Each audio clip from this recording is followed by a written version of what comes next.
World Baseball Classic time. Go ahead. We finally reached the 2026 World Baseball Classic, and we'll go in depth, breaking down the major rosters.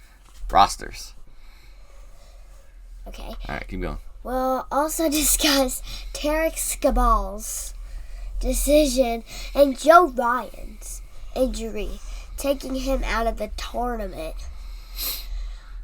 Lastly, we'll be giving our final predictions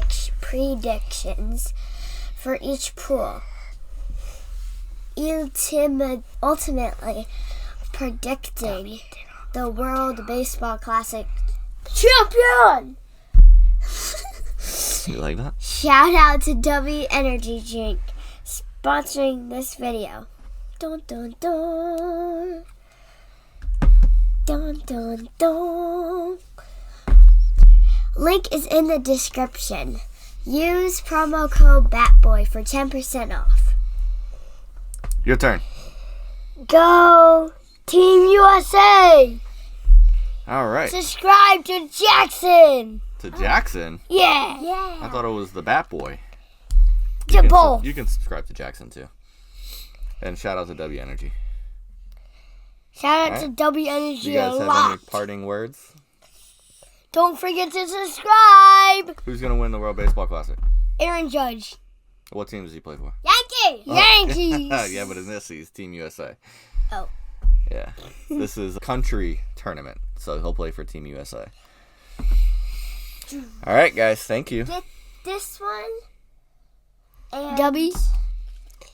And another W thing. Hey, if you don't drink it, you'll be in trouble. Subscribe to Jackson a lot. All right. More than Carter. Okay, that's not very nice. All right, let's get into the episode. Bye. What's up, guys? We've made it to the episode I've been waiting for a month. Welcome to episode 10 of the Bat Boy. Today is the full in-depth World Baseball Classic preview. We are mere 3 days away from the start of the tournament. I'm so excited. A little annoyed with Team USA, but we'll get into that in a little bit. I'm so excited for this. I've been waiting for so long to put this together. I've been working on the research for this for 2 weeks. Cannot wait to get into this. Cannot wait to watch. It's also going to lead us right into opening day. So pretty much baseball starts Thursday, and we've got real baseball from now until the end of October, and I cannot be more excited.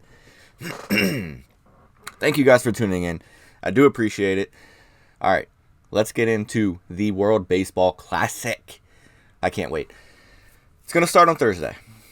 So before I get into anything crazy, I would just want to go over the format for those of you that may have not watched this before. There's 4 pools with 5 teams in each pool. The 4 pools are played in different areas around the world. And then once we get through pool play, they come a little bit closer together and then meet in Miami for the finals and the semifinals. So the first 4 pools are, Pool A is Canada, Colombia, Cuba, Panama, and Puerto Rico. They are playing in San Juan. Pool B is Brazil, Great Britain, Italy, Mexico, and the United States of America in Houston. Pool C, Australia, Chinese Taipei, Czechia, Japan, and Korea playing in Tokyo. And then Pool D is the Dominican Republic, Israel, Netherlands, Nicaragua, and Venezuela playing in Miami. The quarterfinals will be split between Houston and Miami, and then the semis and the finals are in Miami. They do have heavy pitch count rules for the World Baseball Classic. This is because a lot of these pitchers are signed to very highly compensated contracts, and the teams want to take care of their guys. So they do have pitch counts. There's 65 pitches in pool play, 80 pitch count in quarterfinals, and 95 in the finals. However, if they enter an at-bat at 62 pitches, they don't have to come out after 3. They can finish the at-bat. So each pool, 5 teams, each play 1 game against each opponent. The top 2 teams will then move on to the quarterfinals. From that point, we have standard bracket style rest of the way in. You got pools A and B will be on one side of the bracket. Pools C and D will be on the other side of the bracket. Like I said, A and B will play in Houston. C and D will play in Miami. They will then meet in Miami. Tiebreakers for pool play. generally come into play for the most part. We did have one season where all 5 teams finished at 2-2. Very rare. I think it only happened the one time. But tiebreakers, number 1, head-to-head between the teams that are tied. Number 2, runs allowed divided by defensive outs, which could be a different amount of innings due to mercy rules. They do have a mercy rule for the World Baseball Classic. If a team is up by 15 after 5 innings or 10 after 7, there is a mercy rule. Tiebreaker number 3, earned runs allowed divided by defensive outs. And then number 4, highest batting average in games between the tied teams. If that doesn't figure it out, then I don't know how they're going to decide. So, previously, 2023 was the last edition of the World Baseball Classic. Japan beat the United States of America in the finals. Infamously, Shohei Ohtani striking out Mike Trout to win the tournament when they were both teammates on the Angels. One of those moments we had been waiting to see them. That was when Mike Trout was not quite at the peak of his powers, but he was still Mike Trout. And that was when Shohei Ohtani was coming into his own as the pretty much premier player in Major League Baseball. Struck him out on a nasty slider and won the tournament. Japan, in that same tournament, came back twice against Mexico in the semis and then beat USA. So they faced some adversity and ended up winning that tournament. 2017, the edition before that, there was a longer gap due to COVID, but USA won over Puerto Rico.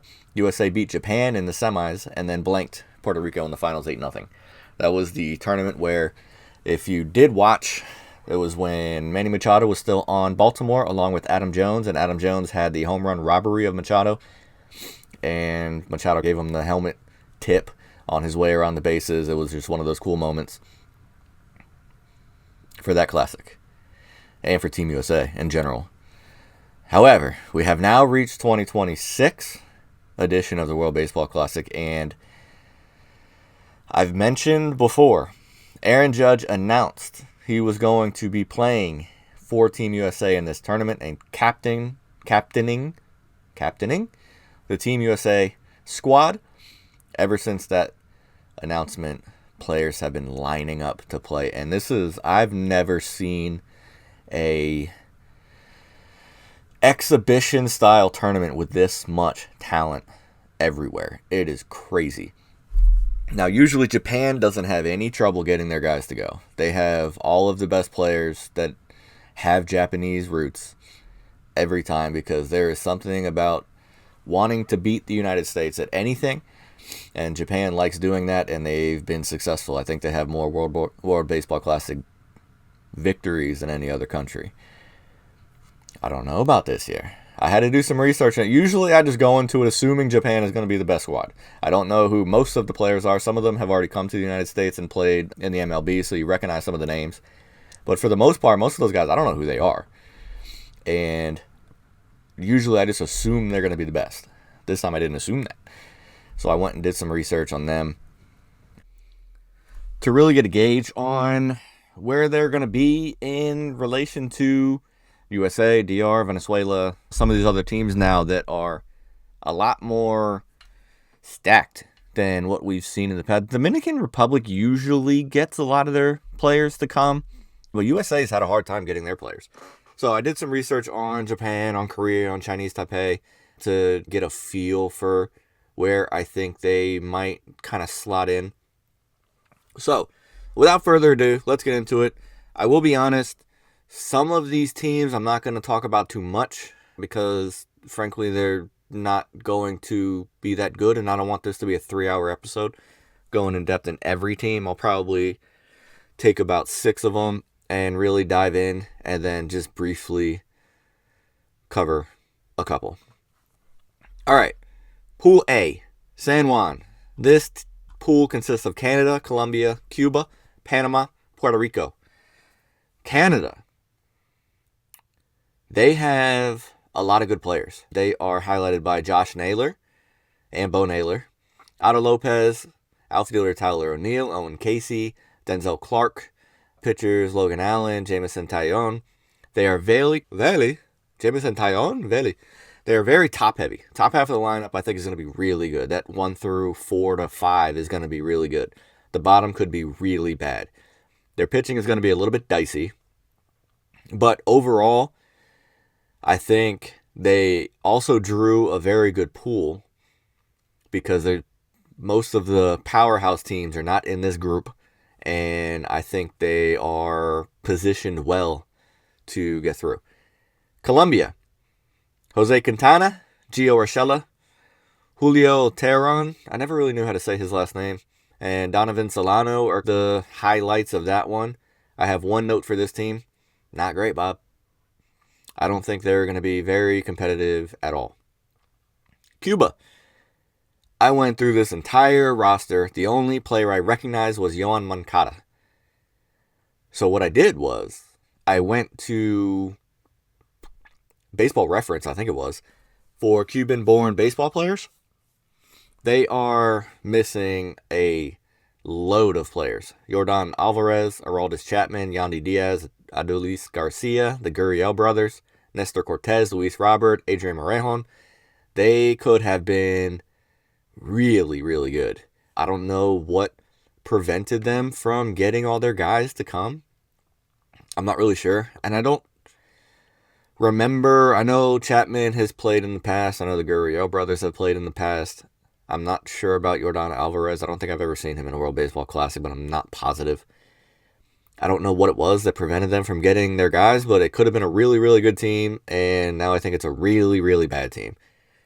Panama. Miguel Amaya, Jose Caballero, Enrique Bradfield Jr., Johan Camargo. Kind of the highlights of that. I don't think they're going to be able to compete with Canada or Puerto Rico. I think they'll be better than Cuba. But I do want to quickly discuss Enrique Bradfield Jr. because most people probably don't know who he is. He's an outfielder for the Orioles, and this guy could steal 90 bases in Major League Baseball. He's, I think, the Orioles' number 3 prospect.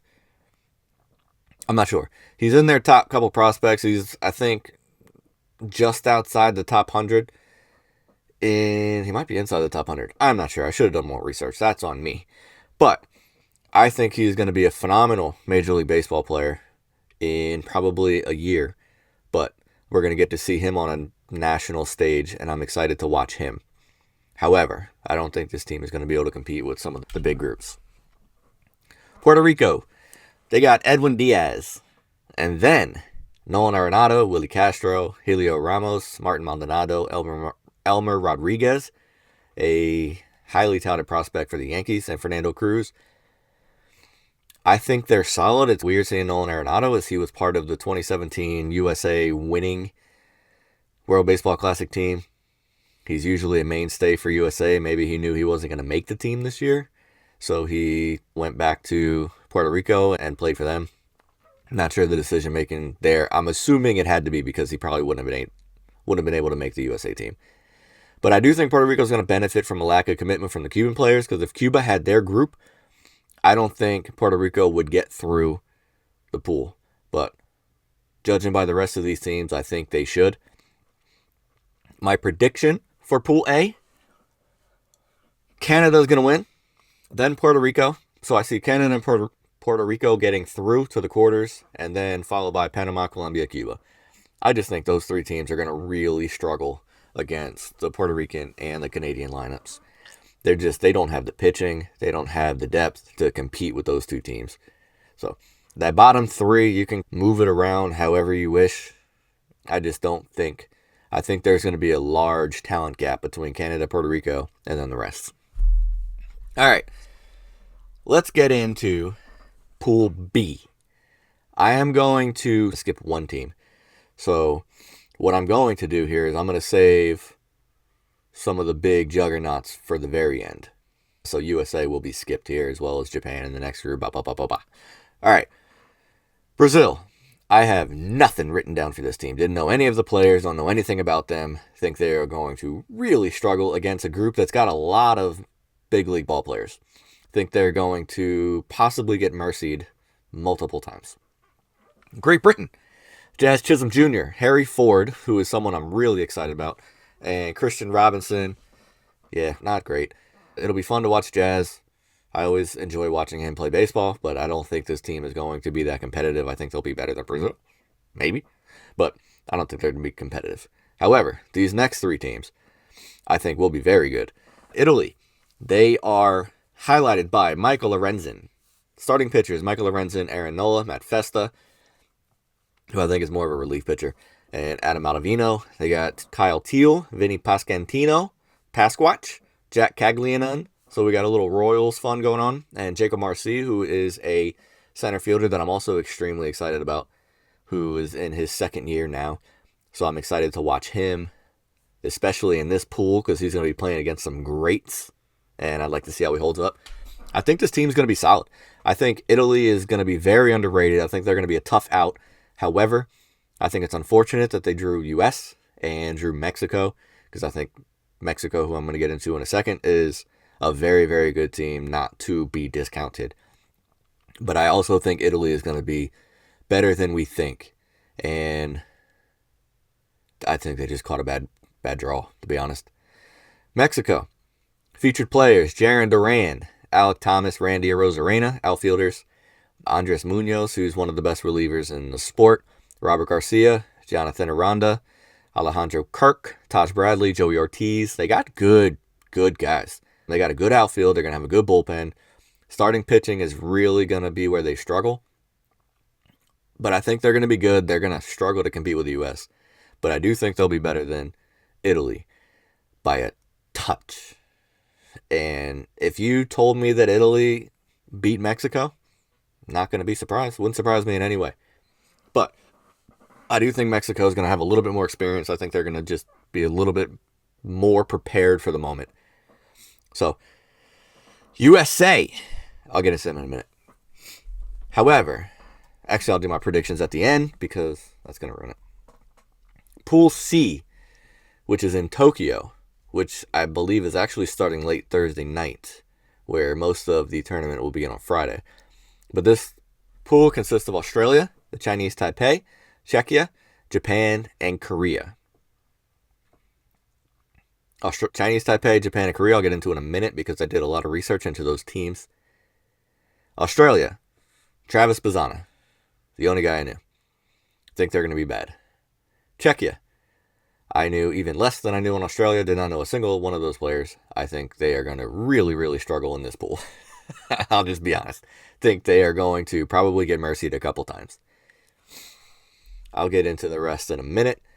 Briefly, Pool D, which is going to be in Miami, consists of the Dominican Republic, Israel, Netherlands, Nicaragua, and Venezuela. Dominican Republic and Venezuela, I will get into in a minute.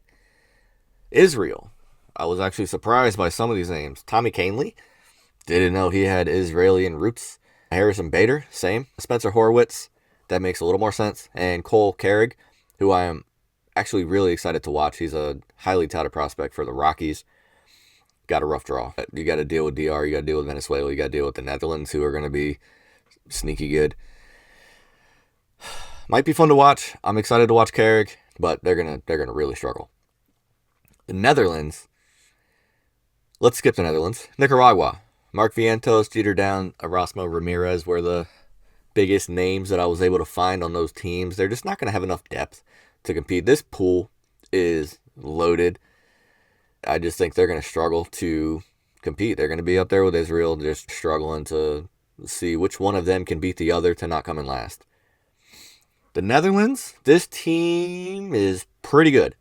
And if you caught my previous World Baseball Classic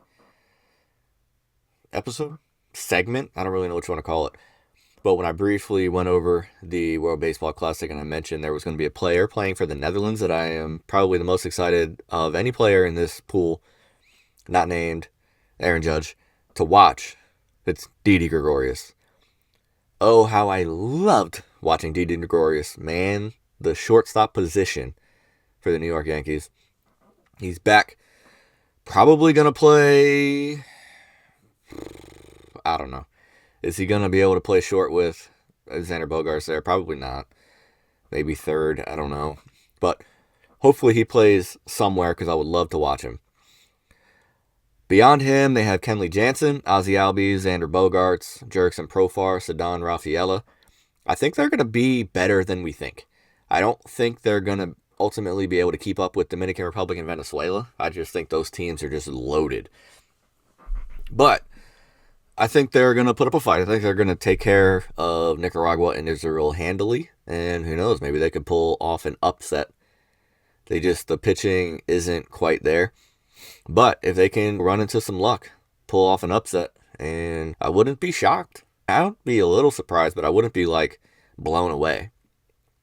Team is good. All right. I'm not giving predictions for those three.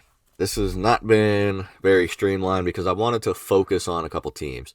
So once I get through these next 6 teams, we will go through predictions and all of that fun jazz. I want to start with the Asian teams. Let's start with Chinese Taipei. So I did some research in the various Asian professional baseball leagues, the NPB, the JPPL, or JPPL is a division within the NPB, which I just found out. The NPB, the KBO, and the CPBL. The CPBL, which is where most of the Chinese Taipei players play, is not on the same competitive level as the NPB or the KBO, which is what I've learned. So Chinese Taipei, which has a bunch of good players. They got, and I'm going to apologize in advance for all 3 of these groups that I'm going to butcher a lot of these names. Guan Yu Chen, who had a 1.69 ERA in 2025 and a 1.97 ERA in 2024. Dominant pitcher, seemed like a reliever, only had 50 innings in each year. I'm not really sure how long their season is. I didn't do that much research into that, but numbers were dominant. Gonna butcher this one. Rui Yang Gulin.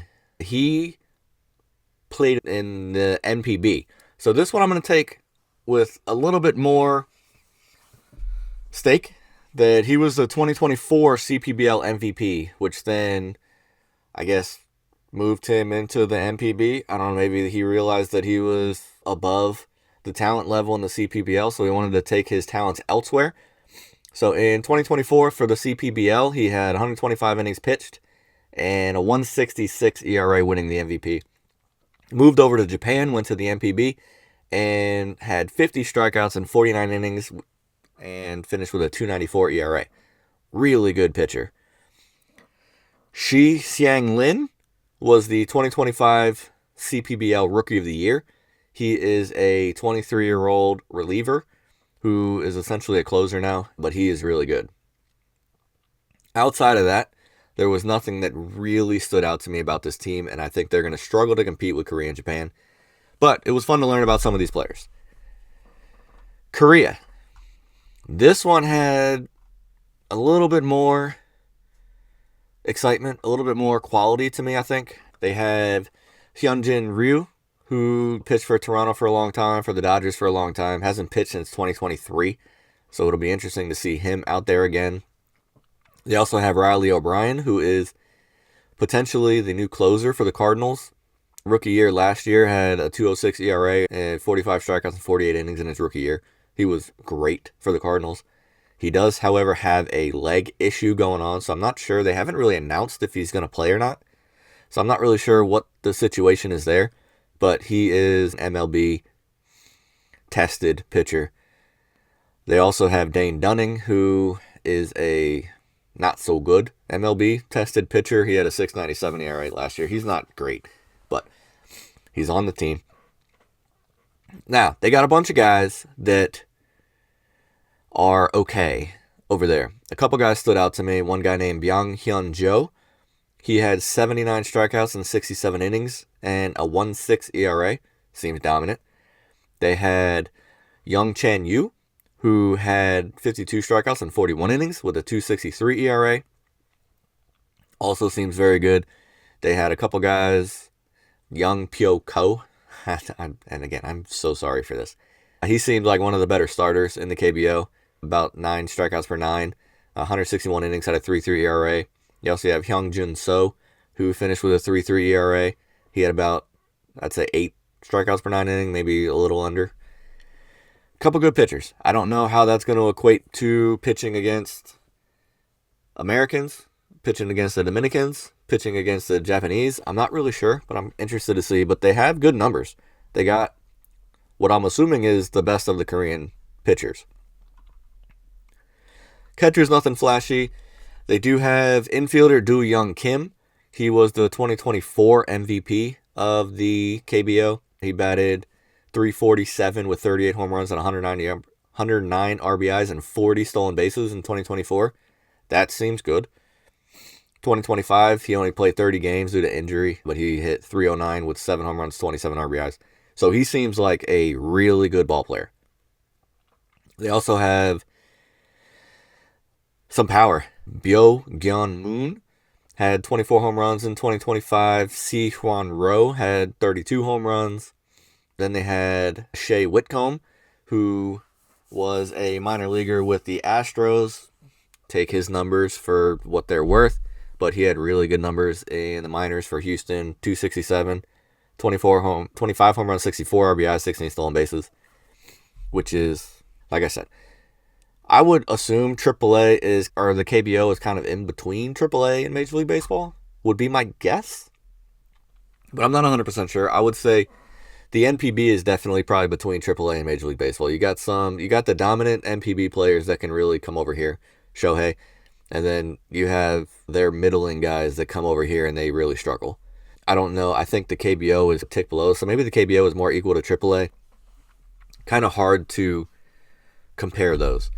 But then they also have the 2025 Rookie of the Year in the KBO, Hyun Min An. He hit .334 with 22 bombs, 80 RBIs, stolen bases.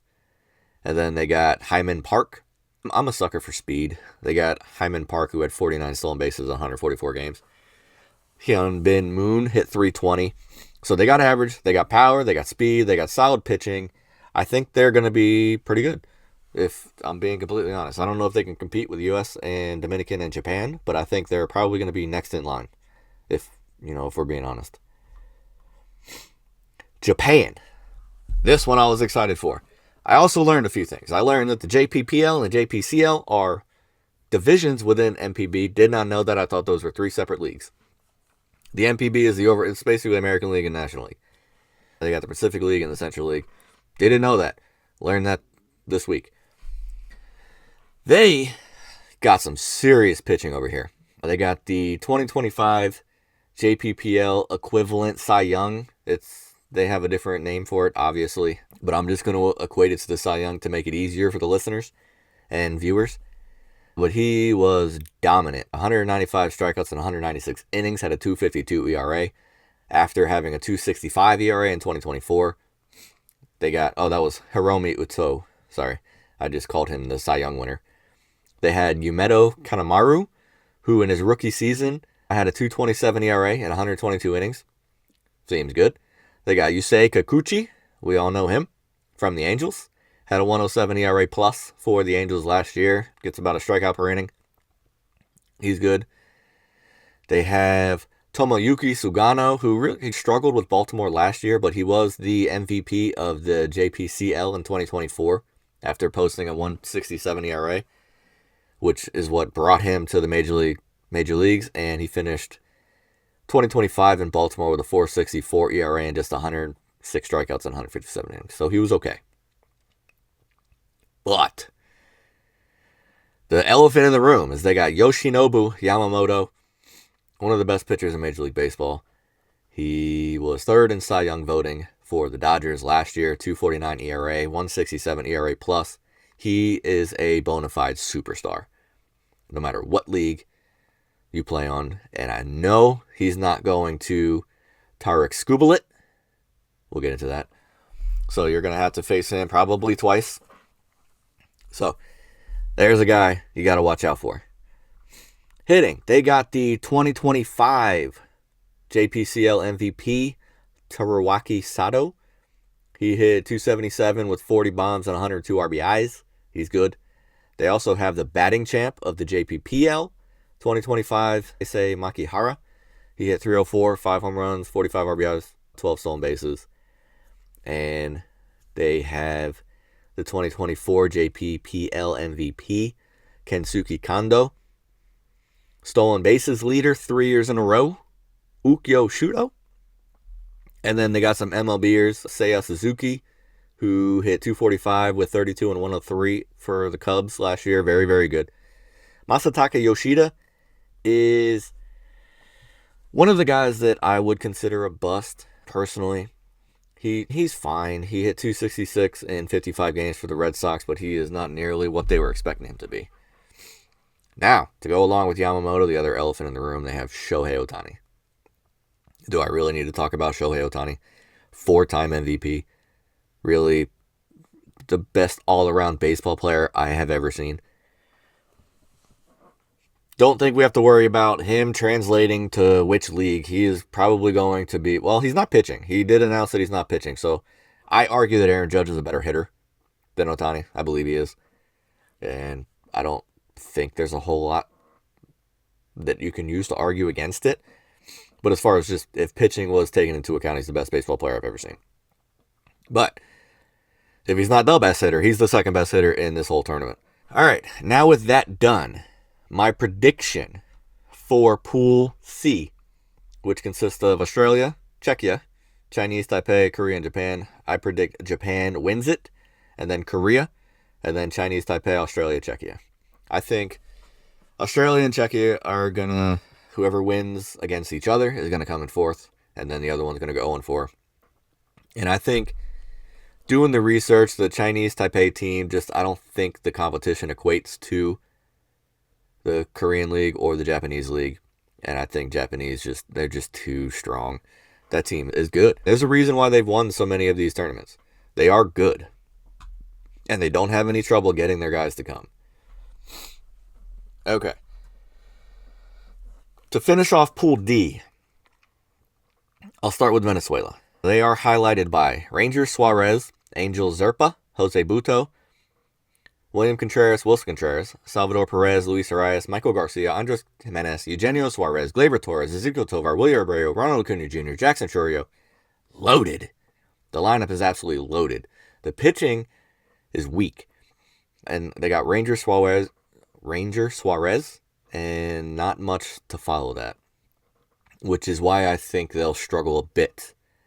But I do think they're very, very good.